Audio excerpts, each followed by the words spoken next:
adofo emamu ina akwa abasoro kura e de ba eye emfa ho to o nipa so chatroom ha ene nso aye fie da otwedi aponyankopon wa hunu ye mobbo ode ne da kyeyen na sasede bi we numa ono ne sese de ma no ono a obo no suru no obo na sase na ode asase so a kyen se mo na masase so mo ni asase so ahwisi na mo mpagya mi Awurade mo nya me kese nti se ehia mu awia idia na ye wo Nyankopon ne dom na homobro ne do ne ban bo na ye mu ye ni nyina kafua na me no mienu yenso so ya sabi eni nti enen me no ya sabi na se di asedam Awurade sanso no kuto no wose na ofata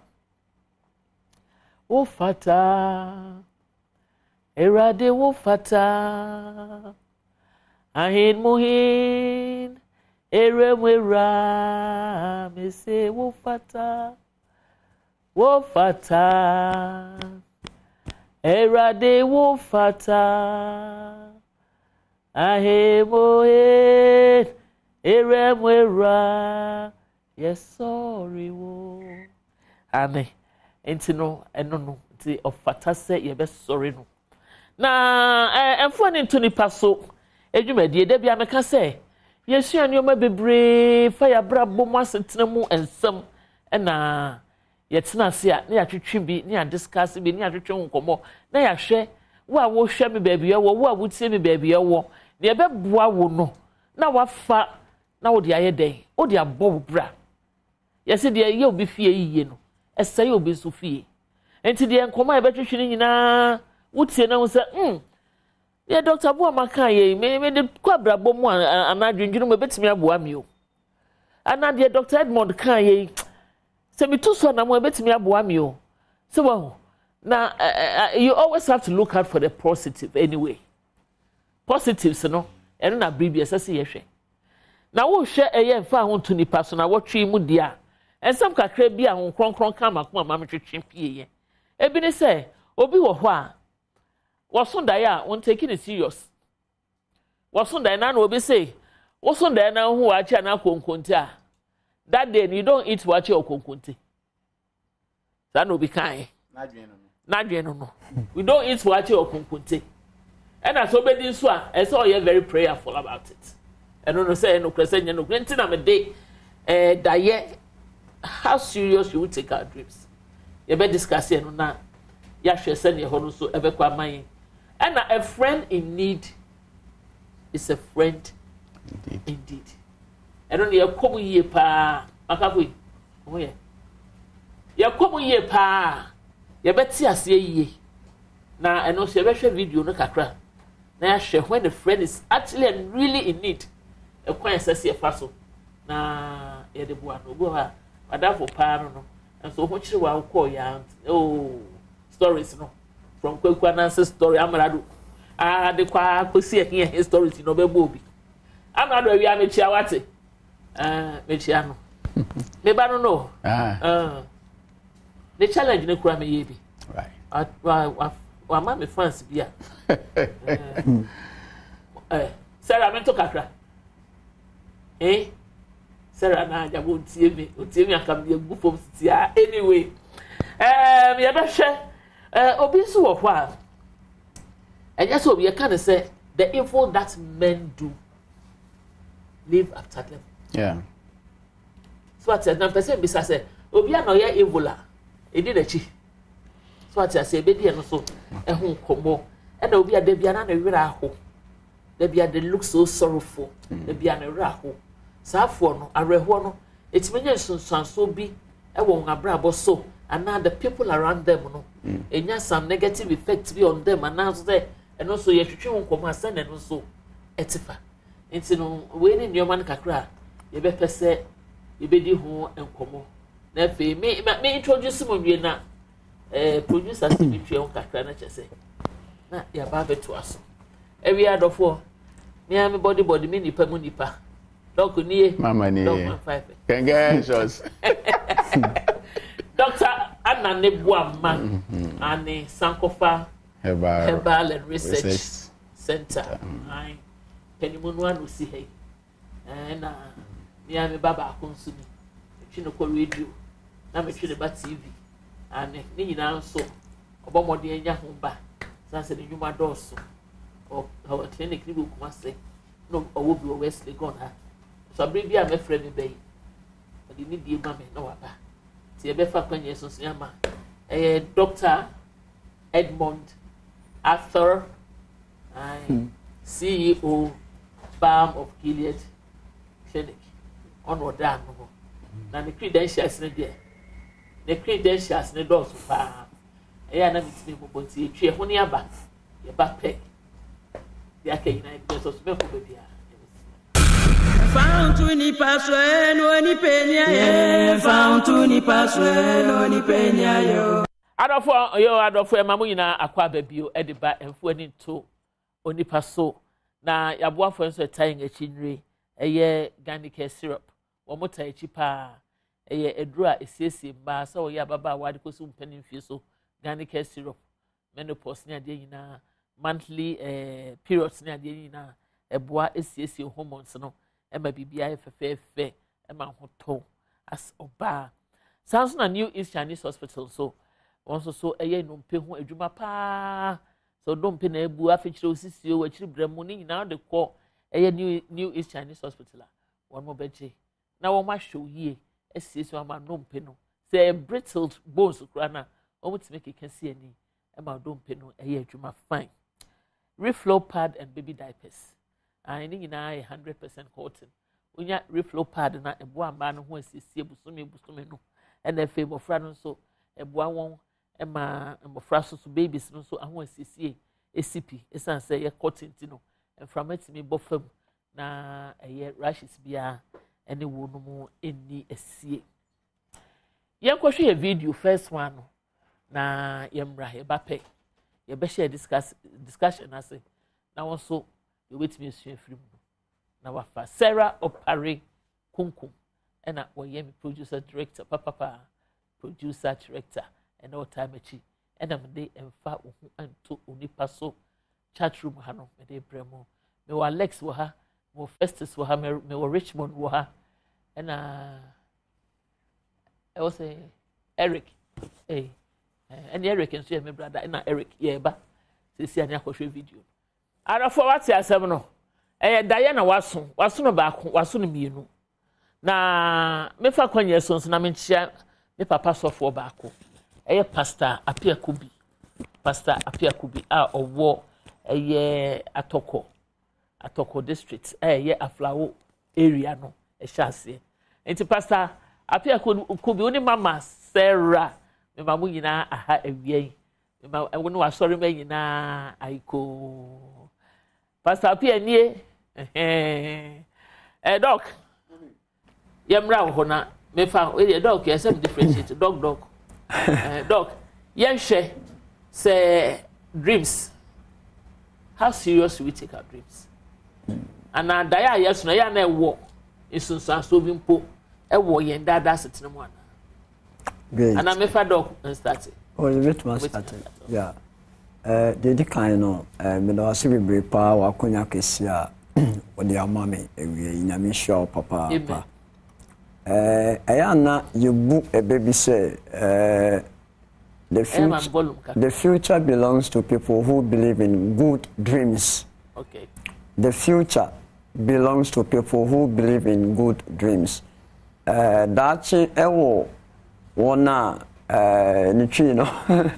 Aswonga we what die so papa. Dachi e won dia. Dachi e won dia. Obi ni ache nyame hira. Amen. Good. Daye idea it can happen whether say a physical and I say imaginative. Yes, so that a imaginative kind of way. Abrayada. Yo. Anna physically so utimina and so do say or china may see. Adichia may see a dream. But say a baby moana embemono agent also need other factors. Okay. Say a daya.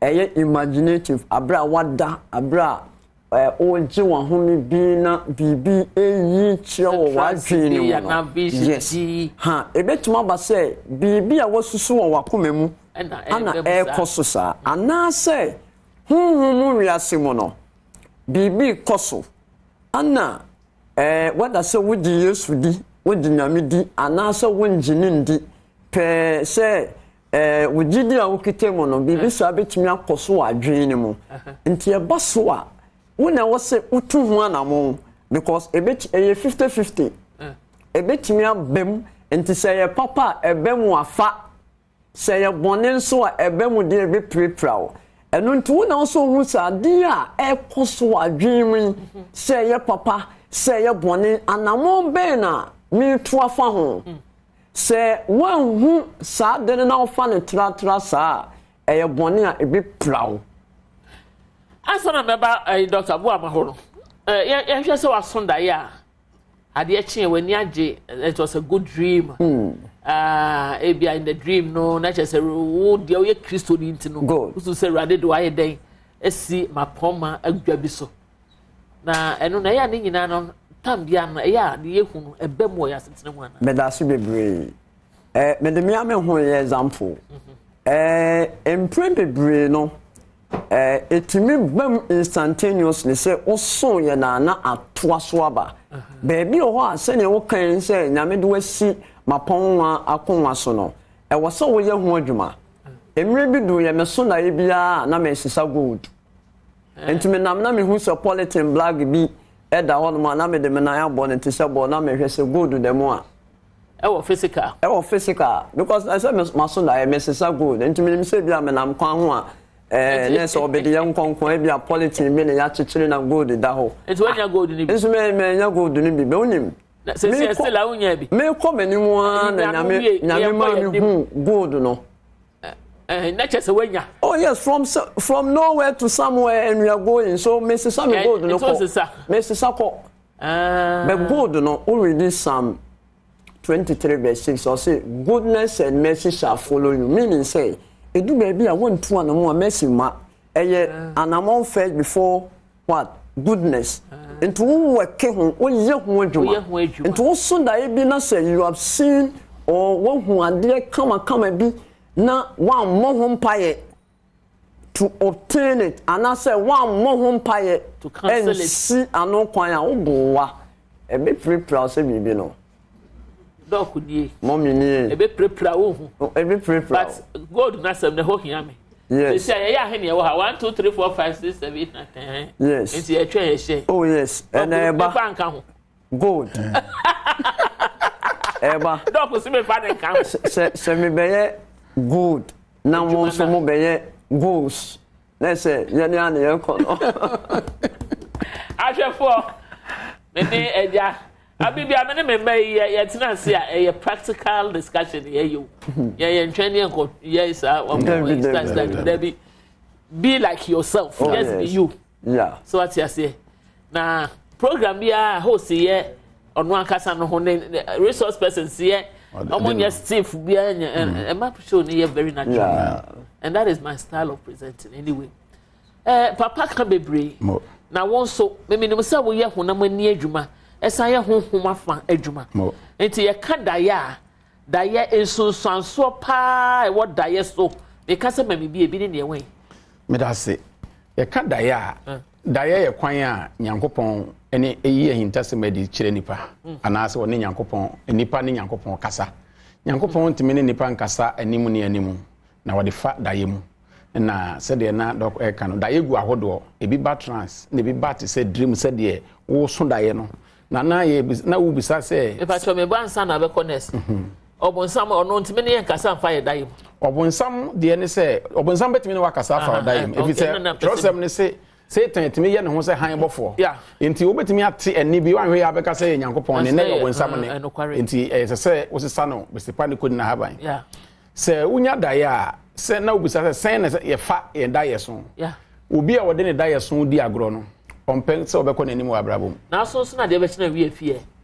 se obo ho mpae na o kai ade bia wo esom boma wo no se wure fie a wo san akofa eti o maso da ye bi osoro agye nyankopon me wure fi kai me wo be san so da ye na san kai se omo ehwe me be kai a utime so da ye san so da ye wo da ye no a wo so no mo wo so dae wo dream na wo so dae wo mu etimi sisa enti waso dae bi waso dae na se wo so dae wa ye bibi na dae enso na ye dae na wo dae mu na se wo san so dae wo hosa na wo so dae no a ye message na de bre wo se ye papa se ye bone no wo a wo so dae no na wo betima ye ho adwuma de ye papa wonim ye bone a wonim enti wo na wo be sori aka se osoro oje nyankopon me bofo dae amaso ni se nipa bi wo akira fadom me ne bone bi wo akira paguma me na se wotena se tra se o me so dae se de na doctor kan se Mrs. Gold ntimi de me be yeye ti metena se ya administration dem ni fama wo hu gold no te se emframa ma wade na wo de bo ato so se de hu nko yes enti waso dae emframa ma wade ya na de bo ato so won se nyankopon ka kire yen se muni asaso se ne pa obi biara se odi asaso se ne pa na so sore na wanya adwuma na se nyankopon yin na obo soro ni asase osi ni nti na ma ese ya unya bi ni ekom na be se wo hwe mra na ma na to sere ne so no ana omkofa no a se wankofa na mafie enokware ena da obeka se memfa mafie no wo de bafie so ana sei enokware so enti da ye so no wo so na ya wo a wo so ye no nim enya so a wo nim nti wo ho adwuma ye na ba ko so me pesa metrene ahwefo ne atiefo ne se wo so dae se bia wo benya sika ana se wo so dae na se obi ewu ankyere se nipa na wo hunu na ewu obetimi aso dae hu maame akua so na nya maame akua bia de maame akua ni ma ba so na nya wono a enti wo na abebo ho mpa se dae de mente ase se dae nipa ti dae ase yanka ye nkofre wo de hunufo mo mekere dae ase enti obi a otimika hu we ya na ye sei ene wo hunu se ohun kokko a meni kokko da no enya no kre nka wo hu wiem hyen a wontu kwan da na ana wo hu hyen a wonfuru ka na no nipa ntimi mfa ne nim de enkere dae ase enti wo a wo so dae no na obegusa obofo no a wo so dae ne se dae so ase ne sei na ono akere wase ana se nipa bi wo mu a wonfa ma won ne bone bi a ompangu ma wo enti na che se ensam bebre a yetete e na so dae na ohun we ya say ohun do so dae na na ba ifo ana hu da na hu obronya yo ba ifo ana hu so da etefo no kra se wo betimi ehun bi te se broni a e betimi arefe ba ifo na enso so e betimi abasa na enso nya de obehu bia na tisa na mama akua dae a wo beso a e be kire wo nipa no dae kro no a obi betimi aso a enkire no ne papa ansha ye nkomodwe be kire dae so because one other two topics and capacity but daye ehun sem ne hu hia mo de oni mo mientwe ehumra ye ba ye be hwe bebia ye ko enko bebia Nto Nipa so no ni penya ye Nto Nipa so no ni penya yo adofo ye mamu nyina akwa ba e ba ye emfa hu Nto Nipa so ane e be bie phone lines na to mo kakra ma matiefo se besem ne atiefo ni nyankita mudie entino se opesa oni yetwe nkoma de obehwe o television no ase wa wo nsi the numbers no ye de egu ho no mo badansa na mefa court ma mefa nchia ene ya konsem emaye maame adwen packetings ye maame ene ya me ka sei ne wo ka fo adane benkum so na ebranda ebei ena won edi na wotwe dan enu ntino ma ye ma ya akọ ye ma hyeden wate ami ancheche owre ene abusua ni nyina re eye ni duru ho a dog wo hanti ne be bo point na baba betai wachi but make us say ya bie phone lines na to mo obetimi afre me na yetimi edi nkomo numbers no 0302 211 7014 ane it obetimi afre sa numbers no na oni atwetwe nkomo se ne mpo de wantimi afre nya hwe next week ye ba but numbers ne de se ba ye kama ne komiti na fe no yetimi edidi djuma no doc ye mehwe ade obu o da bia na wa ma reho ahye no so sasamboni asio sasamboni siyo da bia reho ahye no so na eno no so ye kan ho asmane ye kan sai mami akua eye ade a edi nipa bebre nya pa se areho eye yare se obi asade no ehye ne so bre ne don nyina asem kitu ebu ntimi nyi mfiri ne mu na ehye ne so ama ne kra areho timi ho odidi aduane nto no ho obi a o hia no kra hu no a wonya rechichire wɔ n'anim nti n'anim ntimi nchichire obi re saa nipa no okum no ho doctor bi ya no ye yare a doctor bi ntimi nsa gise wo a wo saa yare na otimi sa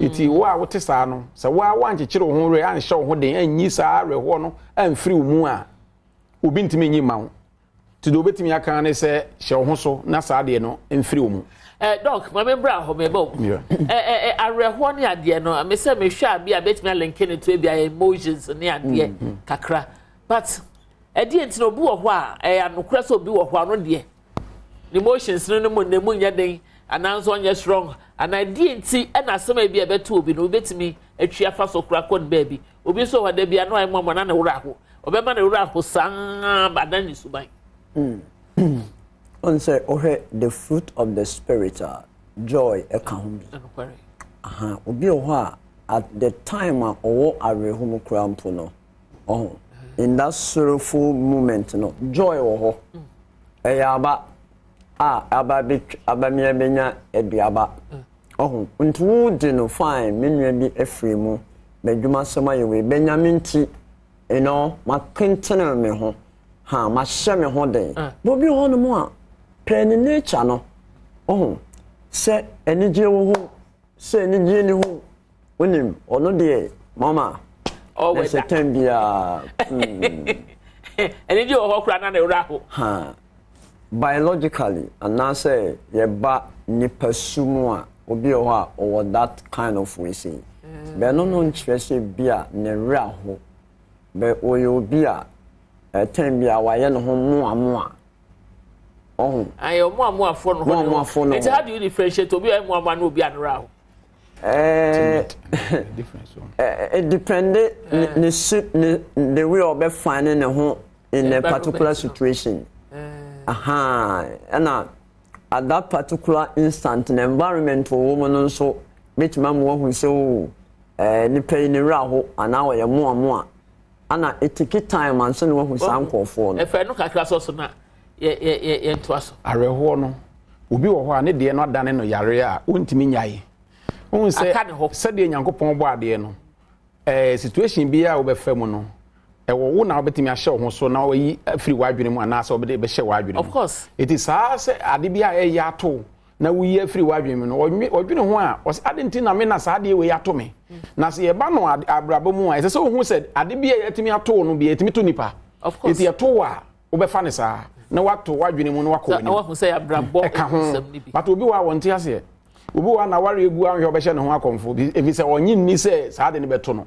but ade bia wodwene papa nso wodwene bone of course enti obi betimi disappoint o e wa ware mu betimi disappoint wadwuma betimi abo obi bia betimi amma wadi areho betimi asi enti e positive and negative enti no unfa ne se abrabo na wo kọ no ebe ye sane enko edu ba bi ba fere bepo ya fa Collins mbra yeah nansa na wadu ba bi abefo bopo no Collins hello yes mama Tacho Collins ya low TV ni mama why hello good afternoon no me be low TV ni mama volume no low no kakra mama why all right good afternoon Pacho Temenka me Pacho am te wonka pa me pasa me kafa areho ne o okay getio areho yesunsun say science ama ya say your physical and psychological feelings and emotion but apart from no na areho kan say yesunsun ana wo ma ho kwan a na be hye so oni pedia reho but say be ye wo suban say me wa reho mu abribia no when we decide say doctor ba kon ne ka say abano that is Galatians chapter 5 verse 20 ebano wo ma ho kwan a na be hye wo so nti say ye de bia de o say we need consistent prayers na wo bo de bia o say we bomb pai no declaration say de be ya e be free me da say Nyankopon sha Collins na me sha papa wo so de na wo de abana me say ne kwan so a eno no na doko kasa ene e bono ye na wanu nsima me na sade na me ka no papa ne bone edu ba bi a esane mu bi ho a obefro So one tisa de na say da how beto no wonyin ntumu say etimi to nipa na ato e na obedwin say wonko na ato bi ntimi nto obi na ahya wo so a wontimi pepa mfiri wo mu ma wonya wahoto so wo ma areho ne hya wo so a etimi kun so yesunsum de betimi akun mate wo ma areho hya so bebre betimi akun Uncle Charles, good afternoon. Oh. Good afternoon, madam. I'm Pacho, what to say? Me Pacho no O frefe Abeka. Me Pacho area yet you. Me Pacho na one of the host pastor no. Okay, bi se so da ya. O to me who say what chance so da ya bi. E ta to me pa mi ta hu bi. Sa na me so da ya. Eti me so da na me work sa da no mo say third one mo na me ka say me kwa me so da yo. Na me ta ba baby na me so da ya no. Da ya mo na sa ba ya ran che bi an na me ta ba normal physical word. No ya papa me ta so ma so more than 4 or 5 times. Then ya papa na ni na ya o ka. Tina no be hiam pa bona na me a kyerem ne na mo bofo Gabriel so na wa kyerɛ sa ubompa na abofo Gabriel no ya translator of dreams. Oh, Holy Spirit. Oh no, yes senior translator. Mate. Na ya wo ti ase dia wo so da na wo kai. Nye to de bia me so da me kai o. This be call fasting and prayers and sana wa nyame ya kyerɛ. Mate. Nyame kan ho ate papa. Amen. Me da. Nyame kan ho pa. Dog. Mommy. Send me kan ya hwe a. E be gina da ye ho ama because e ho so hia. Once a year nipa will be adade. Da ye is part of our lives. So what you say? I'm so person come. Yeah, areho no. On say send na me kan no. Ni pedue de e body o. Be de tena ni pedue no me o spirit and o soul. Ha, o soul no ye o kra nyame ne control. Enti nipa bia no do homa nyame kra wi a. Hon konkno no etena wo mu as a spirit a. They want to control your emotions, you know. Taking place in the Holy Spirit. Enti koba se Holy Spirit na ba o de ma nije na wo de tembia wo ra ho a it means obekọ ai yan kwa anti Emilia homra na me beto anti Emilia no akwa ba o yeah am pa to mo to say mon pom to say hello mon pom to say me pom yo na so e nyanko pa Adom me pom ye da yesu be mi say Musa also ne ba Musa also ne ba na da ye no anka ye so also ne yere no so sani ebe ya na yere no obehu se nya papa jima na ye no ana papa jima na ku no eba ni sa na oba no ka se ajima ena eku no enti nti se dia o de ha ana so bompa egu ajima so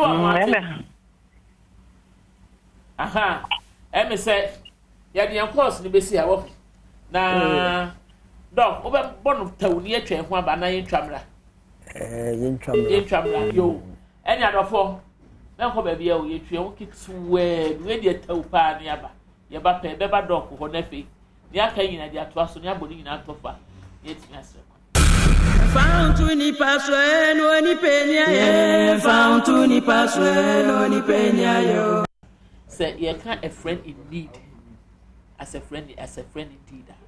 It's here we now the number and no information be person to out there now they are told now about doctors. A friend in need. It's a friend indeed because the yaki can age now why you wow. Za ho so person attack. So they are very sharp. Quote with a popular quote by Benjamin Franklin. I think so. Benjamin Franklin the quote here. So far a friend in need. You can say in need, and it means say in difficult times. Abra imu odin. Ami here say dog ebe boami. Ami here say mami kuya ebe boami.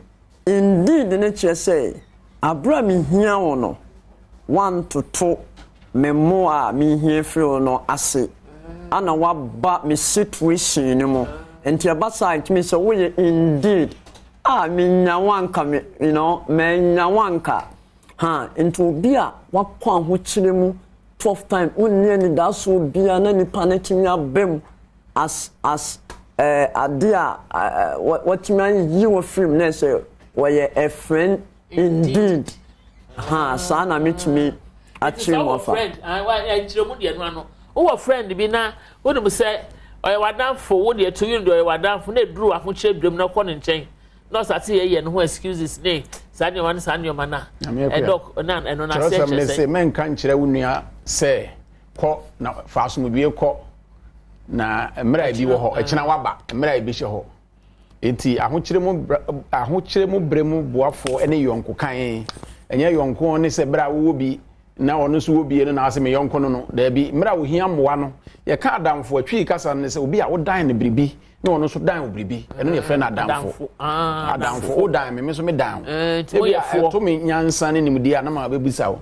ebi a na wo so wo hia apo adamfo wo dan me na me so me dan wo adamfo ye dan ye ho adamfo ye dan ye ho dan wo bribi wo so wo ma me bribi nti ye nyina ye dan ye ho eno ne twi kasa no nti se nipa ne hia bribi na wa ama no a wontimi mfrɛ no adamfo timpe bebre ne ye ka adamfo a obi kasa madamfo adamfo e ba na so ni bi so ne wo ni bi wo bi dia won kan kyerɛ ne sɛ woni bi dia na woni bi ame akuya ne yɛ sɛ nipa de nyama na wone kyema de wanya no betimi ama nya de woni no bɛkyɛnkyerɛ de ama hey dog wo de dog nipa de nyama de wobenya no betimi ama na nyama na kyerɛ sɛ wanya no ama no bɛkyɛnkyerɛ de ama wow anya kyema emudu eyetwe de fa we we did doctor chia dey sorry o the patch phone number ne location no etu dwama me na ye boa ye hwaro ne sorry eye ma me da say for sa akonya no me number ne 0240